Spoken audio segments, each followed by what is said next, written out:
Thank you. Now we're going to recognize Congresswoman Kamlager-Dove for 5 minutes. Thank you. Thank you, Madam Chair, and I want to thank you witnesses for being here today.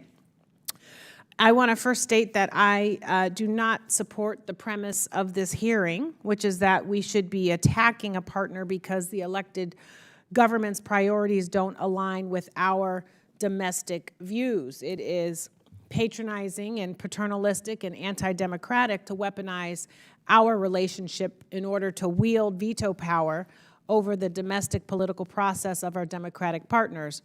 And it brazenly resurrects a destructive Cold War approach that caused deep instability, endangered mistrust, and ruptured relations in ways we are still trying to repair. And as I just have been listening,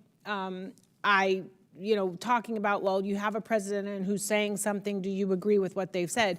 I don't want to follow our ranking member, but we did have a former president who said a whole bunch of things, who said that he could shoot somebody in the face walking down Fifth Avenue and nothing would happen to him, who said he could grab someone, a woman, by her genitalia, who said we should have a complete and total shutdown of Muslims entering the United States, who said that laziness is a trait in blacks, who said about Mexican Americans, they're rapists, even though some of them, I assume, are good people. I could go on and on. I would hope that no one on this committee supports those kinds of statements. It's about allowing people to have free and fair elections in their own country. I hear things on the floor that I don't agree with. It's not about attacking that individual person. I also want to say before I mess up my notes that the United States remains Colombia's main trading partner. Colombia is a top destination for United States agricultural exports, valued at more than $4.2 billion. Over 500 American companies have arrived in Colombia over the past decade, with investments worth $26 billion. We're talking about GE, Amazon, Cisco, IBM.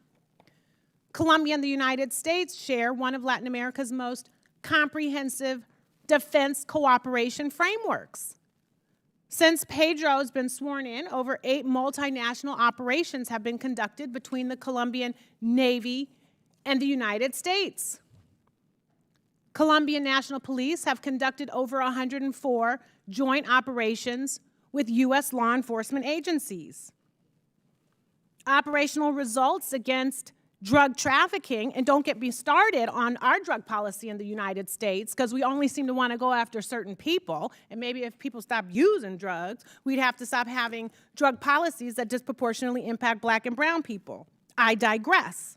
Operational results against drug trafficking since President Pedro took office show figures on interdiction seizures and the destruction of criminal infrastructure. 609,000 tons of cocaine seized. 887,000 tons of coca leaf seized. 61,000 tons of cocoa base seized. It sounds to me like we have a good partner. Last I checked, in any kind of relationship, an effective partnership isn't you agree 100% of the time on 100% of things. I don't know a partnership like that. I don't know a marriage like that. So I don't know why we're trying to be very discriminatory when it comes to Colombia. So none of those were questions. I apologize, but I'm irritated. But I will ask you both a question. Oh, help me, Jesus.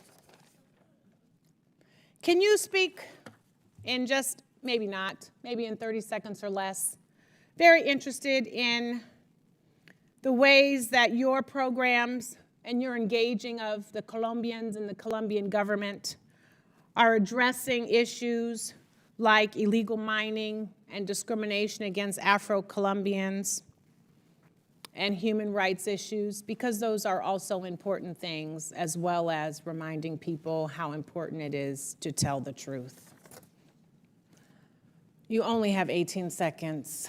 Yeah, thank you so much. Sorry. Thank you so much for the questions, Representative. I'll just say in the short time that I have that USAID is actively involved in working with the Colombian government successive Colombian governments and communities in mining areas to help formalize informal miners, so that they can protect workers' rights, they can pay taxes, they can sell their gold to legal markets, et cetera. We've been doing that for many years, and we've had some important successes with it, pilots that Colombia can then use to scale to reach this issue on a broader scale with more people and more miners and more communities.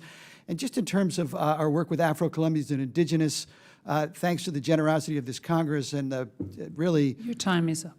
yeah, thank you very much. Thanks to you.